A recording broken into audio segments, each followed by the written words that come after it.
ঠাকুরের রাধার চরণে আমার সঙ্গে কোটি কোটি প্রণাম। পরমানন্দ জগৎচরণ শ্রী বড়মার চরণে আমার সঙ্গে কোটি কোটি প্রণাম। পরম পূজ্যপাদ শ্রী পদ্মনাথ চরণে আমার সঙ্গে কোটি কোটি প্রণাম। পরম পূজ্যপাদ শ্রী আকাশবাণী চরণে কোটি কোটি প্রণাম। পূজনীয় অভিজ্ঞতার চরণে আমার সঙ্গে কোটি কোটি প্রণাম। উপস্থিত সকলকে আমার আনন্দিত জয় গুরু। সত্যি আজকে খুব আনন্দ হচ্ছে। আজকে নতুন বছরে আমরা আসুন আমরা সবাই মিলে শপথ করি আমরা যেন এইভাবে হাতে হাত মিলিয়ে আমরা এইভাবে ঠাকুরকে নিয়ে আনন্দ করে আমরা সারা জীবন কাটাই। এই সৎসঙ্গ একটা মেলা, আনন্দের মেলা। এই মেলায় যে আমরা মিলিত হয়েছি সত্যি ঠাকুরকে নিয়ে। আমাদের কেন্দ্রবিন্দু সকলের এখানে যারা আমরা উপস্থিত আছি সকলের কেন্দ্রবিন্দু হচ্ছে ঠাকুর। আমরা সবাই এখানে এসেছি ঠাকুরের জন্য, আমরা কেউ কারোর জন্য আসিনি। আমরা যদি ঠাকুরকে ভালোবাসি আমরা সেইখানে আমরা ঠাকুরের জন্য উপস্থিত হই।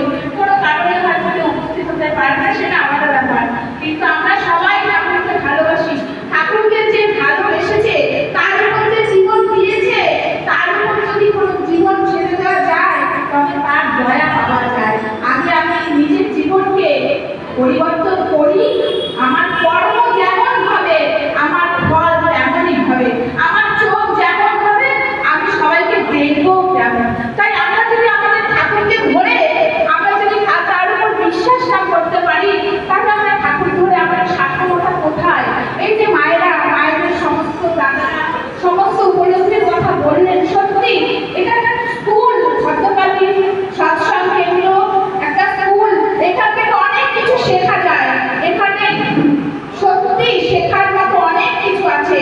এই যে আজকে আমরা সবাই মিলে আমরা যারা গান জানি না, কথা বলতে জানি না, আবৃত্তি করতে জানি না, তারাও কিন্তু এই ভদ্রকালী সৎসঙ্গ কেন্দ্রে এসে সবাই আমরা সুযোগ পাই।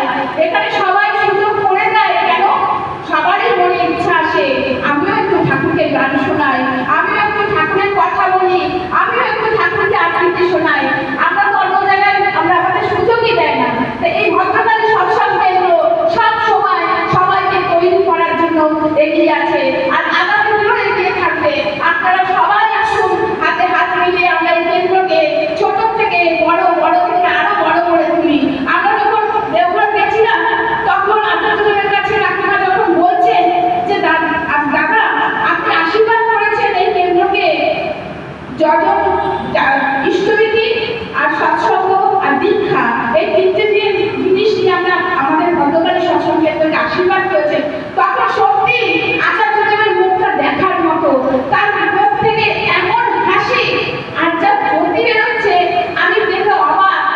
এই কথা যদি সত্যি না হতো কারোর মনে কারোর বুকের জোর এত হতো না যে আচার্যদেবের সামনে দাঁড়িয়ে এই ভদ্রকালী সৎসঙ্গ কেন্দ্রকে যে তিনি আশীর্বাদ করেছেন এই কথা বলার মতো।